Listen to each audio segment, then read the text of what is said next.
Johnny Allen Marbun yang merupakan orang terdekatnya Pak SBY, yang berani menantang Pak SBY untuk berdebat.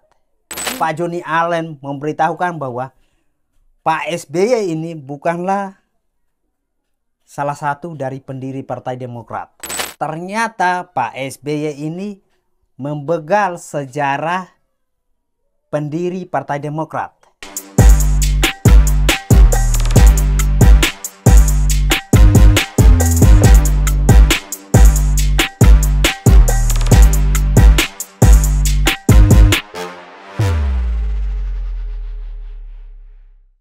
Halo Bapak Mama, pesaudara semua, saat ini Katong lagi ada di UTV dalam acara Suara Muda. Kalau Katong membahas tentang Partai Demokrat, ada satu sosok yang sangat melekat sekali dengan Partai Demokrat, yaitu Susilo Bambang Yudhoyono. SBY dan Demokrat itu menjadi satu paket yang sangat komplit. Akhir-akhir ini kalau Katong membaca berita tentang Partai Demokrat, Katong menemukan bahwa ada orang terdekat SBY yang berani menentang SBY atau keluarga Cikias untuk berdebat tentang sejarah berdirinya Partai Demokrat. Lantas apa sebabnya sehingga orang terdekat SBY seperti Johnny Allen Marbun berani menantang SBY untuk berdebat? Baru-baru ini Katong mendengar statement dari AHY yang mewakili Cikias alias keluarganya sendiri, menyebutkan bahwa Pak Muldoko dan kawan-kawannya hendak mengkudeta Partai Demokrat atau begal Partai Demokrat. Bahkan AHY tidak main-main menuduh kubu Muldoko hendak menjegal Anies Baswedan sebagai Presiden 2024. Bagaimana pendapat saudara semua? Apakah benar dari kubu Pak Muldoko hendak mengkudeta Partai Demokrat?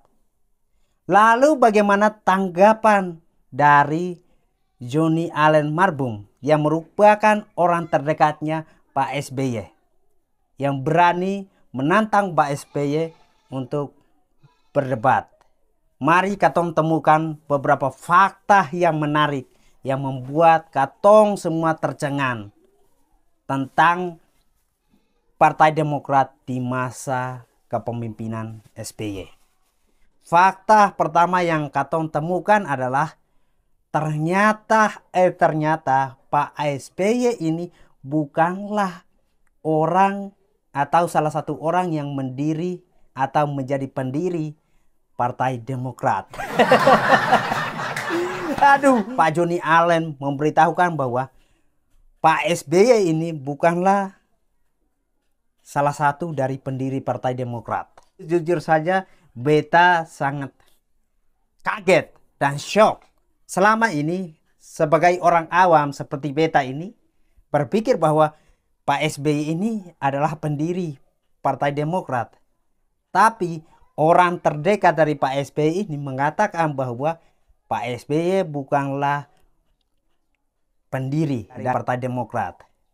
Fakta yang kedua Katong temukan adalah ternyata Pak SBY ini membegal sejarah pendiri Partai Demokrat.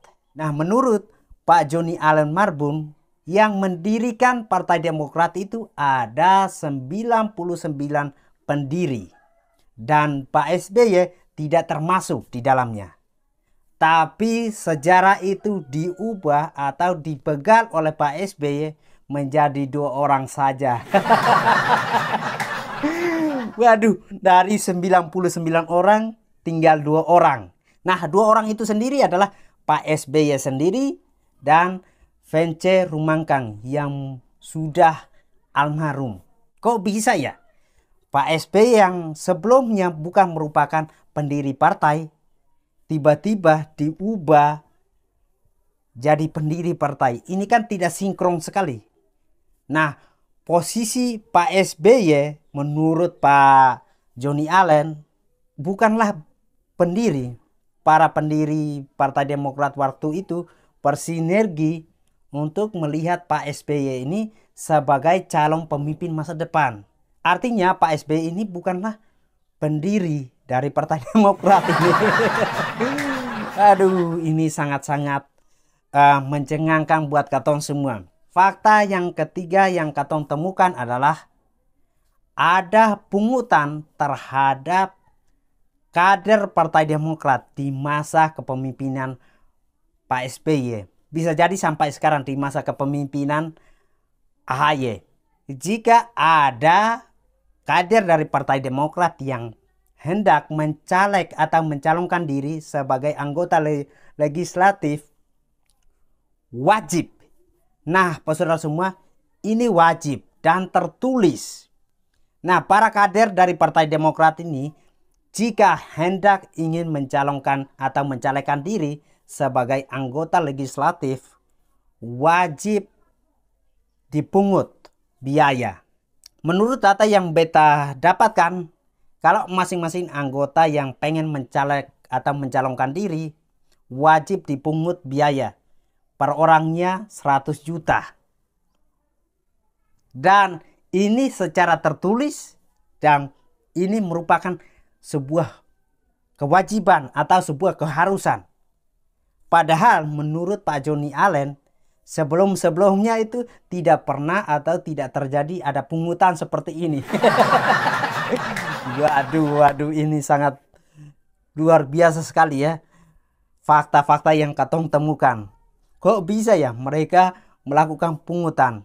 Bukankah Pak SBY ini sudah bergelimang akomodir atau bergelimang harta?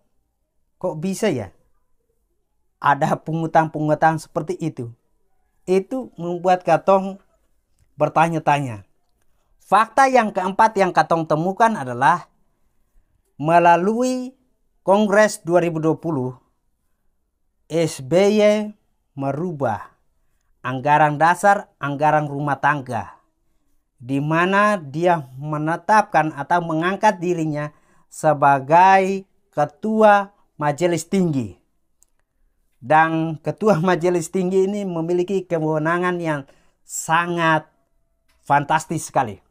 Nah, adapun kewenangannya sebagai berikut, yaitu harus menyetujui anggaran dasar, anggaran rumah tangga, dan juga harus menyetujui ketua umum partai. Artinya tidak perlu lagi sebuah pertemuan atau rapat atau musyawarah untuk menentukan anggaran dasar, anggaran rumah tangga, dan untuk menentukan siapa ketua umum dari Partai Demokrat ini. Keputusan ini Pak SBY yang mengambil semuanya. Artinya apa, saudara semua? Artinya sudah tidak ada lagi demokrasi dalam Partai Demokrat. Karena semua keputusan harus berasal dari Pak SBY. Dan ini sangat lucu sekali buat beta. Nah, lebih lucunya lagi, ini hanya terjadi di Partai Demokrat saja.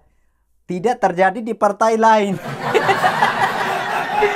Aduh, yang membuat beta heran adalah Pak SBY menetapkan atau mengangkat dirinya sebagai ketua majelis tinggi dan menetapkan AHY sebagai ketua umum. Setelah itu menetapkan Ibas sebagai wakil ketua umum. Nah, sangat lengkap sudah. Katong bisa simpulkan bahwa Partai Demokrat ini ternyata didirikan hanya untuk keluarga Cikeas. Ada salah satu aturan yang membuat beta itu merasa heran yang dibuat oleh Pak SBY ini. Kira-kira aturannya seperti ini. Jika ketua majelis umum, dalam hal ini adalah Pak SBY, berhalangan, ketua majelis umum berhak untuk menunjuk ketua umum. Nah, ketua umum ini adalah AHY. Kalau ketua umum ini berhalangan juga, ketua umum berhak atau ketua majelis umum berhak menunjuk wakil ketua umum. Dalam hal ini Ibas untuk menggantikan posisi dari SBY atau AHY sendiri.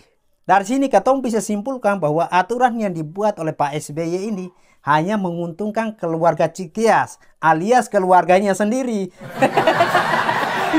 Dan itu sudah otomatis tidak akan menguntungkan kader-kader dari Partai Demokrat yang tidak ada hubungan darah dengan Pak SBY. Mari katakan ini bravo aturannya sangat luar biasa sekali. Nah, ini saran saja ya, untuk para kader-kader Partai Demokrat yang masih bertahan di bawah kepemimpinan AHY. Pintar-pintarlah mencilat AHY dan keluarga Cikias supaya bisa mendapat keuntungan juga dari aturan yang ditetapkan oleh Pak SBY. Penutupnya adalah, saudara semua, kalau katong sudah lihat fakta-fakta yang menarik, yang membuka wawasan katong tentang asal-usul dari Partai Demokrat ini, tentang siapa pendiri dari Partai Demokrat ini. Sebagai masyarakat awam, kedepannya kalau katong mau memilih siapa penerus dari Pak Jokowi ini, kalau partainya saja dia berani membegal sejarah, apalagi katong memberikan kesempatan untuk memimpin suatu negara. Dalam hal ini memimpin negara Indonesia.